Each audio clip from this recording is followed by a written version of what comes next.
자, 오늘 로마서 또 말씀을 듣습니다. 지난주에 우리가 13장의 뒷부분을 다 못했어요. 뭐 내용은 다 했습니다. 내용은 다 했는데 뒤에 이제 구체적으로 나온 부분들에 대해서 정리를 한 번 더 해드리고, 그리고 오늘 읽은 14장 말씀을 같이 나누겠습니다. 13장의 뒷부분, 제가 이제 그 시간이 어떻게 되느냐 이제 이런 말씀 드렸어요. 왜냐하면 성경에 낮과 밤이라는 이야기가 나오고 13절에 보면 13장 13절에 보면 낮에와 같이 단정히 행하고 방탕하거나 술 취하지 말며 음란하거나 호색하지 말며 다투거나 시기하지 말고 오직 주 예수 그리스도로 옷 입고 정욕을 위하여 육신의 일을 도모하지 말라, 이렇게 말씀이 나와 있거든요. 그러니까 지금은 밤이다라는 거죠. 낮에와 같이라는 얘기는 지금은 낮이 아니고 지금은 뭐다? 밤이다. 이제는 뭐다? 밥이 나올 때가 된 거다. 이제 기억하시죠? 저녁 식사가 이제 준비가 돼서 밥 먹을 때가 된 거예요. 우리 기준으로 따지면 주님이 오실 때가 왔다라는 거죠. 이제 어떻게 살아야 됩니까? 이제는 나처럼 그렇게 살지 말고 방탕하거나 술 취하지 말고 음란하거나 호색하지 말고 다투거나 시기하지 말아라. 이제 이게 바로 그 당시에 바울이 이제 본서를 고린도 교회에서 썼다고 얘기하는 얘기도 있고, 로마 교회를 향해서 쓴 편지잖아요. 로마 교회에 해당되는 얘기도 하고, 그러니까 굉장히 많은 방탕함과 호색함과 시기함과 이런 것들이 있었을 거 아니에요. 로마가 그것 때문에 망했거든요. 그러니까 풍요로움 속에서 썩어가는 경험을 로마라는 민족이 한 겁니다. 그래서 이제 바울은 거기에 대해서 경계를 해라. 그리고 그럼 우리는 뭘 해야 되느냐? 14절에 이렇게 말하고 있는 거죠. 오직 주 예수 그리스도로 옷 입고 정욕을 위하여 육신의 일을 도모하지 말아라. 즉 그리스도로 옷을 입어라. 그러니까 이 얘기는 예수 그리스도로 무장해라라는 거예요. 예수 그리스도의 사람으로 살라라는 얘기예요. 군대에 가면 제일 먼저 뭘 할 것 같아요? 옷을 다 벗으라 그래갖고 정말 군대에서 새로 싹 줍니다. 속옷부터 겉옷까지. 물론 군대에서 주는 옷을 받고 좋아하는 사람은 한 명도 못 봤지만 일단은 바뀐 거예요. 밖에 있다가 민간인이었다 이제 군인 신분이 되면 옷부터 바꿔 입어요. 그래서 딱 군복을 입으면 이제 그때부터 군 생활이 본격적으로 이제 시작이 되는 거죠. 그 얘기를 생각하시면 여러분들이 이 본문이 이해가 딱 될 것 같아요. 그러니까 지금 우리가 어떻게 해야 될 때냐? 예수 그리스도로 옷을 딱 입어야 되는 거예요. 옷을 딱 입으면 그 다음에 그것으로 인해서 정욕, 육신의 일을 도모하는 그런 일들이 없어지는 거죠.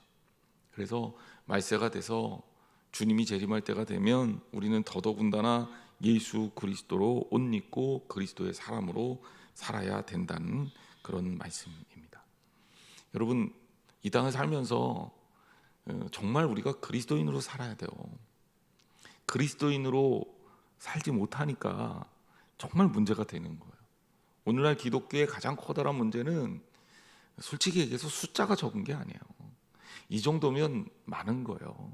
물론 더 우리가 선교해서 이 땅에 하나님 믿는 자들을 예수 그리스도의 이름으로 더 늘려야 되겠죠. 그건 우리 사명이에요. 선교적 사명이에요. 근데 왜 교회가 능력이 없느냐?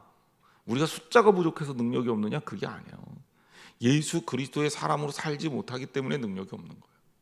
오늘 우리에게 필요한 거는 예수 그리스도의 사람으로 사는 것이 필요합니다. 우리 사랑하는 성도들, 그리스도의 사람으로 사시기를 주님의 이름으로 축원합니다. 자, 로마서 생활편이 이렇게 이어지면서 14장으로 넘어갑니다. 자, 14장은 조금 더 우리들에게 구체적인 관계 이야기를 하고 있습니다. 근데 이게 오늘 우리들한테도 굉장히 중요한 말씀이고요. 한편으로는 그 당시에도 굉장히 중요한 말씀입니다. 그 당시에 이 로마 교회들, 그리고 이방 지역에 있는 교회들을 좀 생각해 보세요. 그러니까 예루살렘에 있는 예루살렘 교회야 유대인들 중심으로 해서 나름대로의 교회 문화가 형성이 됐겠지만, 이방 교회들은 이 하나님 믿는 것이 아니라 다른 신들 믿다가 예수 믿는 사람으로 이렇게 개종했을 거 아니에요. 그 중에 유대인들도 있어요. 근데 예루살렘 중심에 정말 어떻게 보면 유대교적 마인드를 가진 유대인들도 있지만 이방 사회에서 포로 사회를 거치면서 디아스포라 유대인으로 이방 사상에 물들었다 그래야 되나요? 좀 뭐랄까 시대적 흐름에 더 민감했던 유대인들도 있을 거라고요. 그래서 성경은 이렇게 나누죠. 히브리파 유대인과 헬라파 유대인이다. 이게 나뉘어요. 예루살렘 교회도 히브리파 유대인이 있었고 헬라파 유대인이 있었어요. 그러니까 그 당시에 예수 그리스도를 믿겠다고 결심한 사람들 중에는 히브리파 유대인도 있고 헬라파 유대인도 있는 거예요. 그리고 또 누가 있습니까? 이방인 기독교인들이 있다고요. 하나님하고 전혀 상관없는 삶을 살다가 예수 그리스도를 믿겠다고 들어온 공동체에 속한 사람들이 있단 말이에요. 자, 지금 제가 대략적으로 말씀드리는 부류만 세 부류인데 이것뿐만이 아니에요. 왜냐하면 우리나라도 이 좁아 터진 나라에서 어디 출신이냐에 따라서 사람이 좀 다르잖아요. 말도 좀 다르잖아요. 그래서 아직도 저는 이게 말 빠르게 경상도 말하면 잘 못 알아들어요. 경상도 사람들이 잘못됐다는 게 아니라 제가 못 알아듣는다고요. 근데 우리 안에서 의사소통이나 생활습관이나 문화가 얼마 넓지 않은 이 나라에 그 사람들에게도 여전히 존재하고 있는데 로마라는 나라를 생각해 보세요.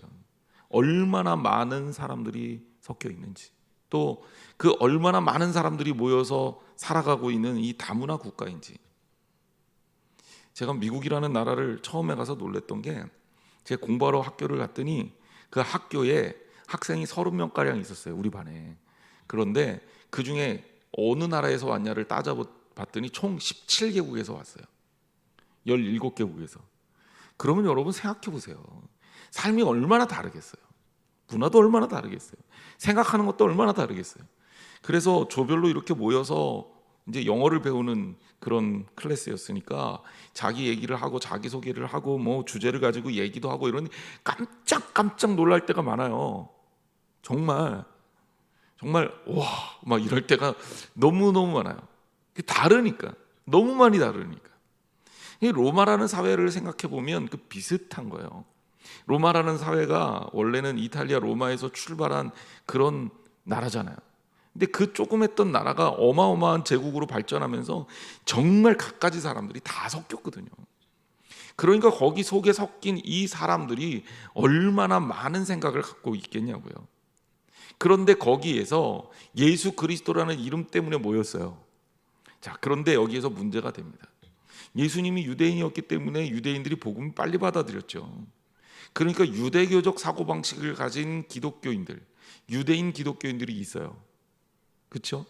그 다음에 아까도 말씀드렸지만 이미 이방 사람들과 많이 어울려서 그들의 문화를 이해하고 일부 받아들였던 헬라파 유대인들이 이방인의 이 섞여 사는 디아스포라 유대인들이 여전히 있어요. 이 두 사람들의 사고는 어떨까요? 완전히 다르죠. 이렇게 생각하면 조금 더 쉬울까요? 제가 그 감리교신학대학교 졸업하고 연세대학교 대학원을 들어갔는데 거기에 들어가니까 이제 각 교단 신학교에서 오신 분들이 있어요. 그래서 부류가 어떻게 되냐면 신입생들이 한 12명 정도 우리 그 저 들어갔던 그 학기에 12명이 합격을 했으니까 12명 정도의 감리교 2명, 장로교 신학대학 출신들이 뭐 2명, 서울신학대, 성결교 신학대학 출신들도 있고 총신대 출신들 1명 있고요. 고신 출신도 1명 있었어요. 그리고 연신 출신들도 있었어요.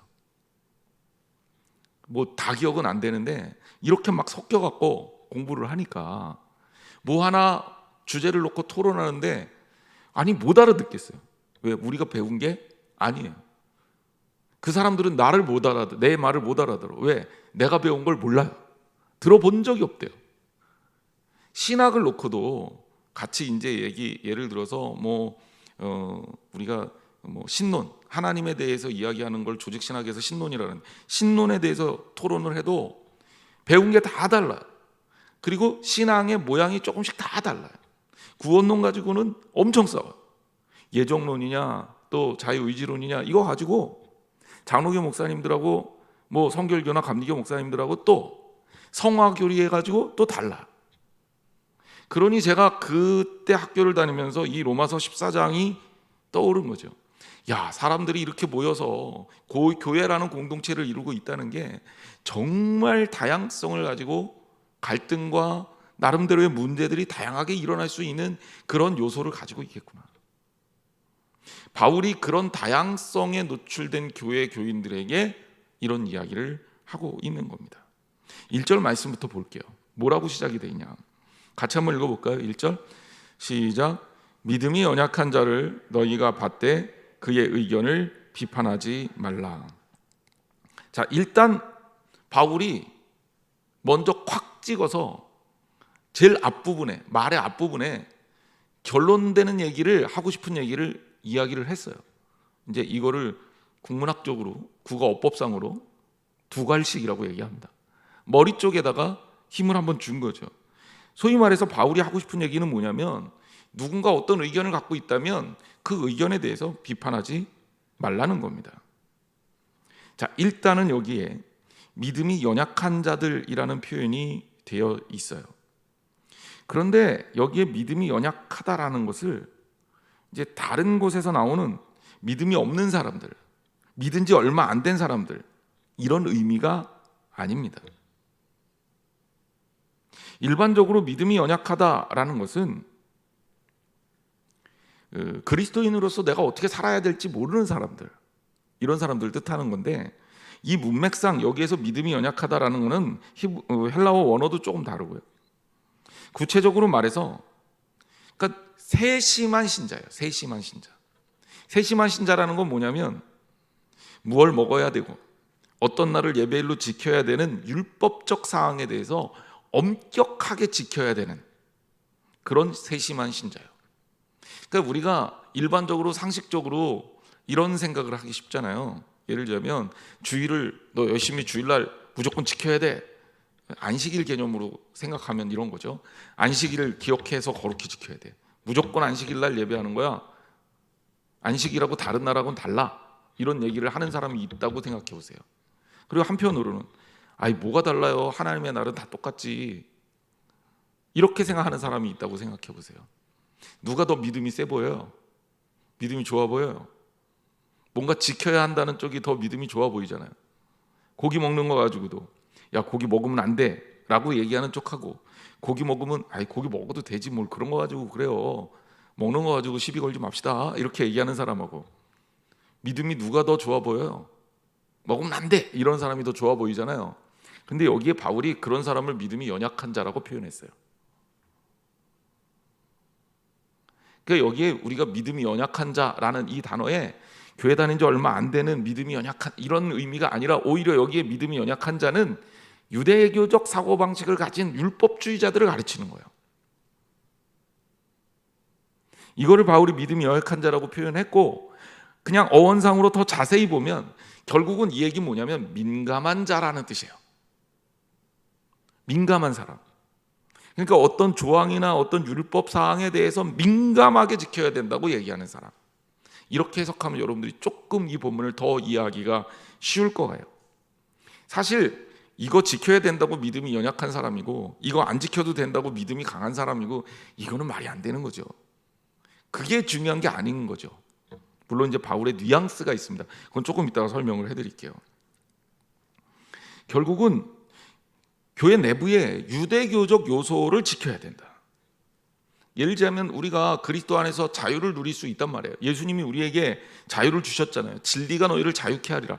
물론 자유라 그래서 내 마음대로 살겠다 이게 아니라, 그리스도 안에서 이런 어떤 율법의 사슬에서 끊어내신 것은 사실이거든요. 그런 측면에서의 자유를 말하는 거죠. 그 자유를 우리가 누릴 수 있는 사람이 되는 것, 그거는 믿음이 성숙한 사람이라는 표현으로 대체할 수 있을 거예요. 이제 그런 사람들의 입장에서 봤을 때 이렇게 주장하는 사람들이 아직 잘 모르는 사람들이고, 아직 세심한 사람, 민감한 사람들이고, 그리고 아직 율법에 매여 있는 사람들이잖아요. 그런데 성경은 말하는 겁니다. 그들을 어떻게 해라? 받아라. 여기 받대라는 단어가 받아들이다라는 뜻이에요. 그냥 조금 더 나이브하게 얘기하면 그들을 친절하게 대하라, 이런 뜻이에요. 친절하게 대하라. 믿음이 연약한 사람들을 친절하게 대해라, 이해해줘라, 용납해줘라, 이런 얘기예요. 왜 그런 얘기를 했을까? 신앙생활의 1차적 목표가 뭘까요? 신앙생활의 1차적 목표, 그거는 믿고 구원받는 게 신앙생활의 1차적 목표예요. 내가 하나님 앞에서 구원받는 게 가장 중요해요, 여러분. 다른 사람 다 구원해도 내가 구원 못 받으면 아무 소용 없잖아요. 그러니까 이거는 뭐 이기적이든 개인적이든 뭐 상관없어요. 이거는 가장 중요한 나의 명제예요. 두 사람이 함께 잠을 자다가 한 사람 가고 한 사람 남아요. 밭을 갈다가 한 사람 가고 한 사람 남아요. 이게 진리예요. 그러니까 나는 거기에서 놓치면 안 돼. 주님이 재림하실 때 주님 영접하고 주님 나라에 참여해야 돼요. 여러분 그거 절대로 놓치면 안 됩니다. 그게 우리의 목표예요. 여러분 그렇게 하시기를 주님의 이름으로 축원합니다. 그래, 이게 첫 번째 목표예요. 이건 변함이 없어요. 바뀔 리도 없어요. 그런데 내가 믿고 구원받은 자가 됐잖아요. 그렇죠? 그러면 구원받은 사람이 됐으면 그 다음에 우리가 뭘 봐야 되는 거예요? 다른 사람들이 예수 그리스도를 영접하고 구원받게 하는 게 우리의 2차적 목표예요. 이제 내가 구원받았을 뿐만 아니라 이제 다른 사람 또한 구원받게 하는 게 2차적 목표라는 겁니다. 그런데 교회 안에서 구원받게 하는 쪽으로 방향이 흘러가지 않고 정죄하고 내쫓고 내보내는 쪽으로 교회가 흘러간다면 이거는 복음하고 반대로 흘러가는 거예요. 예수 그리스도의 복음은 품는 거고 용서하는 거고 사랑하는 거고 희생하는 거고 헌신하는 거고 용납하는 거란 말이에요. 그런데 나랑 다르니까 너는 나가, 너는 나랑 안 맞으니까 떠나, 이렇게 얘기한다면 그건 복음이 아니죠.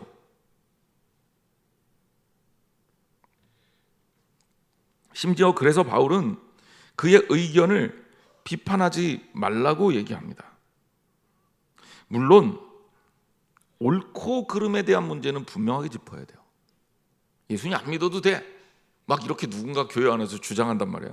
아이, 목사님 설교 들을 필요 없어, 뭐 저거 맨날 하는 얘기인데 누군가 이렇게 주장한단 말이에요. 여러분 그럼 어떻게 해야 돼요? 나 비판하지 말라 그랬으니까 가만히 있어야지. 여기서 얘기하는 건 그런 얘기가 아니에요. 그 문제 아니잖아요. 이 문제는 뭐예요? 사소한 문제예요. 사소한 문제. 어떤 문제예요? 나는 고기 안 먹을래. 고기 안 먹을래. 그런데 너 왜 안 먹어? 너 그거 안 먹으면, 이러면서 싸우는 거죠. 싸우는 거죠. 우리한테 사소한 문제 가지고 싸우는 사람들 많아요. 선거 때 되면 싸우잖아요. 누구 찍을래? 아니 그거 찍는 사람, 나랑 다른 사람 찍으면 그 사람이 나쁜 사람이에요? 그거 아니잖아. 이 사소한 문제예요. 사소한 문제. 이게 뭐 큰 문제지만 교회 안에선 사소한 문제예요. 우선순위에서 전혀 중심으로 서지 못하는 문제. 하나님 안에서 우리가 해야 될 일은 그리스도 안에서 중요한 그 마음으로 뭉치고 하나 되고 화합하는 거지, 누구를 비판해서 정죄하고 몰아내는 게 아니라는 거예요. 이런 것도 문제예요. 저 안 되겠어, 나랑 잘 안 맞는 것 같아, 그러면서 슬쩍 밀어놔. 안 싸웠으니까 된 건가요?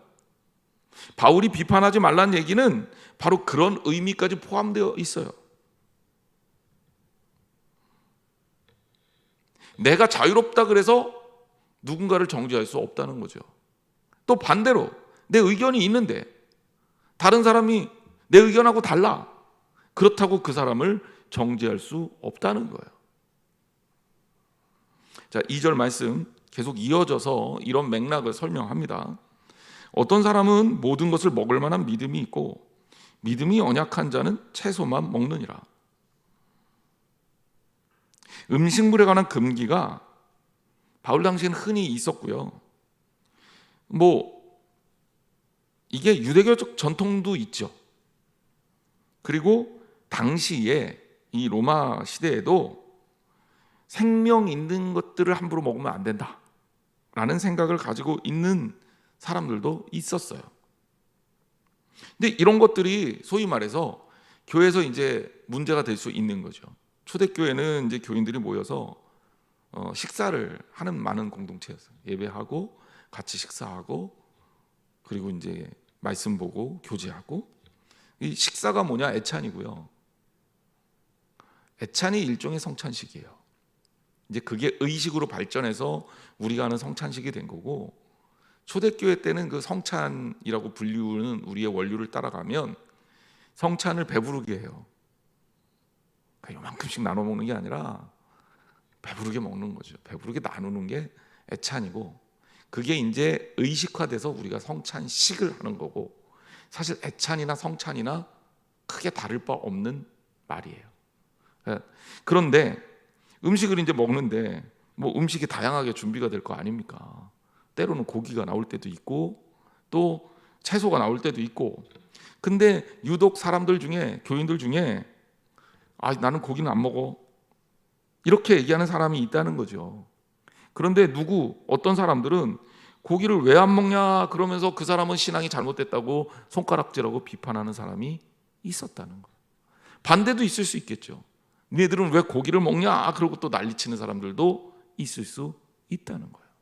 근데 바울이 봤을 때 이거는 신앙의 문제가 아니다.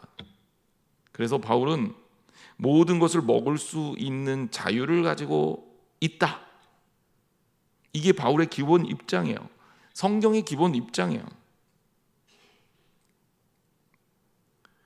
정말 채소만 먹는, 오늘날 우리식으로 따지면 비건이나 베지터리언이 이때 이 사람들의 어떤 하나의 문화였냐? 뭐 그런 사람들이 있었다고 합니다. 종교적으로. 예를 들자면 몇 가지 이유 때문에 그런데 제가 좀 설명을 또 자세히 드리면, 일단 부정한 음식을 피한다는 그런 이유가 있어요. 왜냐하면 당시에 유통되는 고기는 제사를 드렸다가 나오는 고기예요. 근데 이 제사를 하나님께 드리는 제사는 괜찮죠. 그런데 대부분 로마 지역이나 고린도 지역이나 이곳에서 유통되는 고기는 신전에 바쳐졌다가 나오는 고기란 말이에요. 자, 이거 먹으면 안 된다고 생각했던, 아주 오늘날로 따지면 굉장히 스트릭트한, 완고한 보수주의자들이 있었던 거예요. 그래서 이 사람들은 채소만 먹겠다. 왜? 채소를 먹어야 저 고기가 이 우상 숭배에 쓰였던 고기가 아닐 수도 있지만 그렇게 쓰였던 고기일 수도 있기 때문에 나는 먹지 않겠다, 이렇게 결심한 사람들을 얘기하는 거예요. 종교적으로. 아까도 얘기했지만 그것 말고 나는 살아있는 건 먹지 않겠다라고 개인적으로 결심했던 사람들도 또한 있었다 그래요. 또 건강상의 이유로 어떤 얘기가 돌았냐면 고기를 먹지 않으면 더 건강해진다, 뭐 이런 얘기도 있었다고 합니다. 근데 이게 결국은 개인적 신앙의 판단에 따른 거다라는 거죠. 그래서 우상에 드려진 고기, 그냥 성경적으로 원론적으로 따지면 먹어도 돼요. 이게 문제가 되지 않아요. 제사상에 올라갔다 왔다고 우리가 나는 그거 안 먹어, 그럴 필요는 없어요. 사실 우리가 그냥 음식이잖아요. 그냥 먹을 거잖아요. 음식의 목적은 뭡니까? 누군가의 몸에 들어가서 영양분이 되는 게 목적이면 그 목적에 충실한 음식이라면 먹어도 돼요. 그런데 난 먹기 싫어, 그럼 먹지 마세요. 안 먹어도 돼요. 그런데 그거를 먹든 안 먹든 뭐예요? 개인의 선택이라는 거죠. 이런 문제를, 요거는 기억하세요. 아디와 아디아포라라고 합니다. 아디아포라. 아디아포라라는 거는 그래도 되고 안 그래도 되는 가치 중립적인 문제를 가르치는 거예요. 그런데 이 가치 중립적인 문제를 가지고 열심히 싸워. 얼마나 비생산적이고 비효율적인 일입니까? 그리고 이게 싸우는 것 자체가 불신앙적인 일이에요. 그 이유를 또 계속 설명합니다. 3절에 먹는 자는 먹지 않는 자를 없인 여기지 말고 먹지 않는 자는 먹는 자를 비판하지 마라. 이는 하나님이 그를 받으셨습니다. 따라합시다. 이는 하나님이 그를 받으셨습니다. 아니, 업신여기지 마라, 비판하지 말라 이거예요.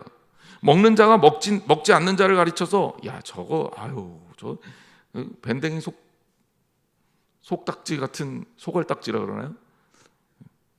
어떻게 저 좁아 터진 사고방식 가지고 세상을 어떻게 사냐, 야 지금이 어떤 시대인데 야 아직도 여기가 예루살렘인 줄 아나 보지, 이러면서 이제 뒷담을 하든지. 먹지 않는 자는 먹는 자를 비판하는 거야. 야 저희 경건의 경자도 모르고 경박한 것들, 이게 우상 제물을 드렸었던 건데 이 고기를 먹는단 말이야. 야 저게 뭐 하나님 믿는다고 할 수 있어? 이러면서 이제 또 비판하는 거야. 그러지 말라는 거예요. 이유는 뭐예요? 하나님이 둘 다 받으신 거예요. 하나님이 둘 다 받으신 거예요. 우리를 받을지 안 받을지는 누가 판단해요? 하나님 판단하신다는 거예요. 자, 4절에 확실하게 못을 박습니다. 남의 하인을 비판하는 너는 누구냐? 그가 서 있는 것이나 넘어지는 것이 자기 주인에게 있음에 그가 세움을 받으리니 이는 그를 세우시는 권능이 주께 있습니다. 한마디로 나 말고 다른 사람은 나랑 관계된 누구이기 이전에 누구의 사람이에요? 하나님의 사람이에요. 하나님의 사람이에요. 심지어 하나님의 사람이라는 표현 대신 그 당시의 사람들이 이해하기 좋기 위해서 남의 하인이라는 표현을 썼어요. 내게 하인이 있어요. 내 하인은 내 몫이지만 내가 챙겨야 되지만 남의 하인이 누워있든지 서있든지 그 누구한테 속해 있냐? 주인에게 있다는 거죠.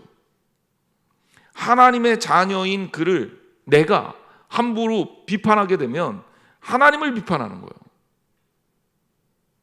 이 비판의 위험성에 대해서 얘기하고 있는 거죠. 잘 생각해 보세요. 내가 만나고 있는 그 누군가가 내 마음에 안 들어. 내 개인적인 취향에 따른 문제예요. 나 같으면 저렇게 촌스럽게 머리 스타일 안 하고 올 텐데. 나 같으면 저렇게 옷 안 입을 텐데. 그래서 나는 저 촌스러운 사람하고 어울리기 싫어, 결정한다 라고 했을 때 그 사람에 대한 이런 판단을 하는 게, 물론 내가 사람이니까 그런 마음이 들 수는 있지. 하지만요, 그런 것들을 가지고 그 사람을 공격하고 비난하는 것은 하나님에 대한 영역이라는 거예요. 그렇게 하지 말라는 거죠. 남의 하인을 판단하는 것이 하나님 보시기에 옳지 않다. 심지어 음식물뿐만이 아니라 5절 말씀에 어떤 사람은 이 날을 저 날보다 낮게 여기고 어떤 사람은 모든 날을 같게 여기나니 각각 자기 마음으로 확정할지니라 그랬어요. 자, 여러분, 주일과 월요일은 뭐가 더 중요한 날입니까? 라고 제가 물어보면 여러분들 중에 이렇게 대답하는 사람이 있어요. 주일은 주님의 날이잖아요. 그러니까 주일이 더 중요하죠. 주일날 꼭 교회 가서 예배 드려야 되죠. 틀려요? 맞아요? 맞아요? 진짜 맞아요? 주일, 일요일은 주님의 날이고 월요일은 내 날이에요? 어떻습니까? 화요일은 내 날이에요? 아니 우리 아저씨 날이에요? 옆집 누구 사람의 날이에요? 일요일도 주님의 날이고 월요일도 주님의 날이고 화요일도 주님의 날이에요. 그러니까 모든 날은 다 똑같은 거예요. 맞아요? 틀려요? 그럼 둘 다 맞다 그러면 뭐가 맞아요? 우리가 일요일을 주일이라고 이름 붙이고 예배를 드리는 것은 그날에 우리가 예수 그리스도의 이름으로 모이는 날이기 때문이고 하나님 앞에 예배 드리는 날이기 때문이니까 더 중요하게 여겨지는 것 나쁜 거 아니에요. 저는 그것도 좋다고 생각해요. 하지만 그날만 주의 날이 아니라 우리의 일상생활이 이어지는 월, 화, 수요일도 그리고 목요일, 금요일도 주님의 날이에요. 자, 누군가가 나는 주일이 더 중요해 라고 얘기한다고 그 사람을 손가락질하면 안 맞는 거고, 누군가 나는 모든 날이 다 똑같으니까 주일날도 예배하지만 다른 날도 나는 하나님께 예배하는 사람으로 살 거야 라고 한다면 그것도 나름대로 존중해줘야 되는 거예요. 바울은 이 이야기를 이렇게 얘기합니다. 각각 자기의 마음에 확정해라.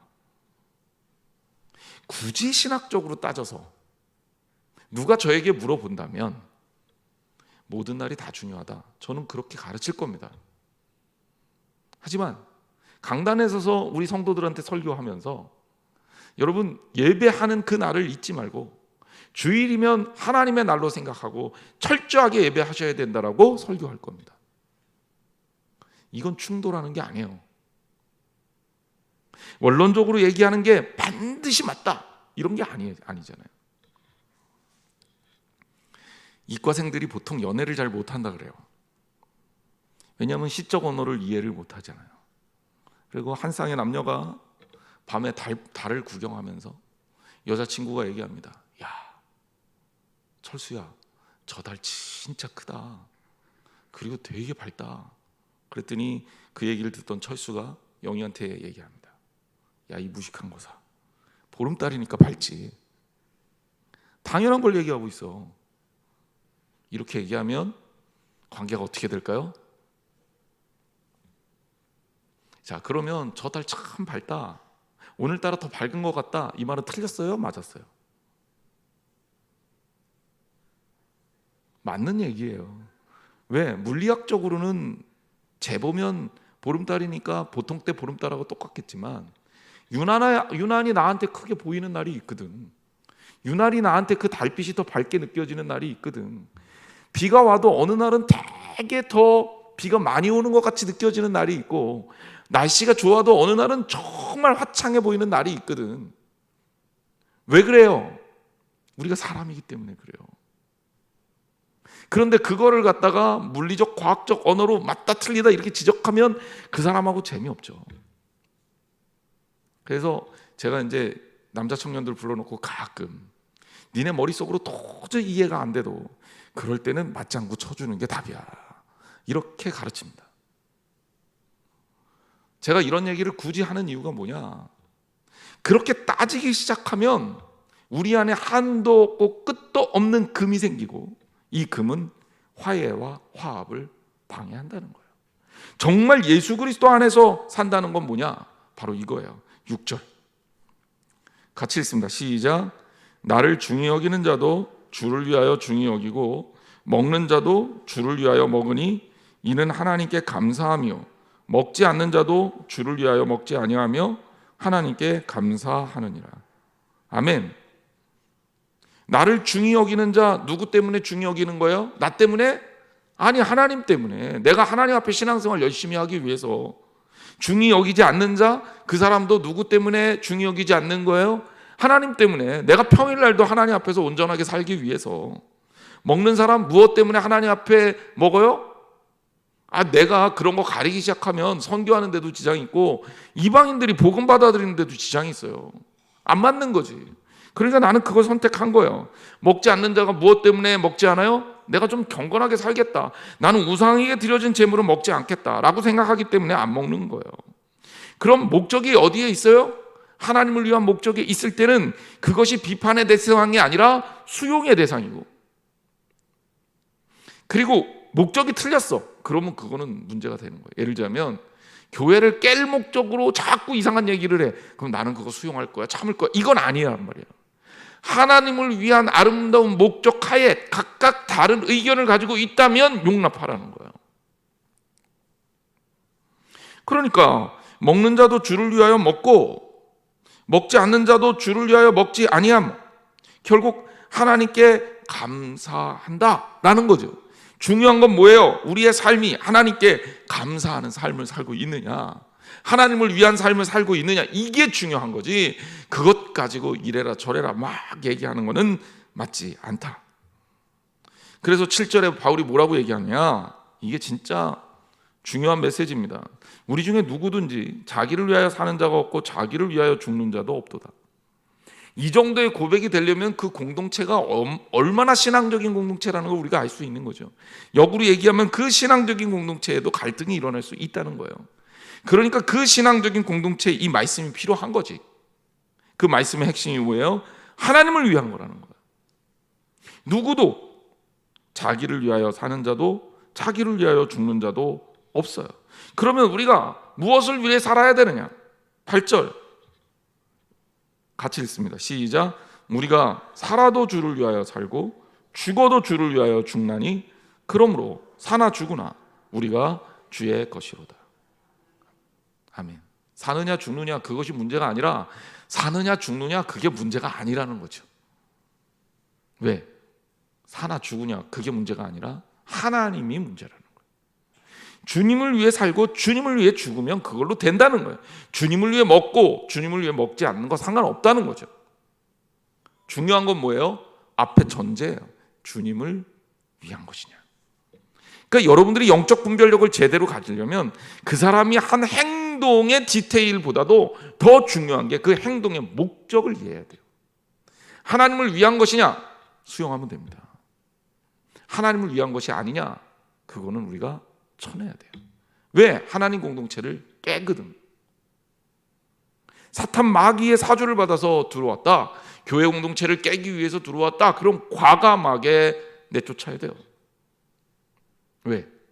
그 사람들을 수용하는 것은 우리 공동체가 망가지기 때문에.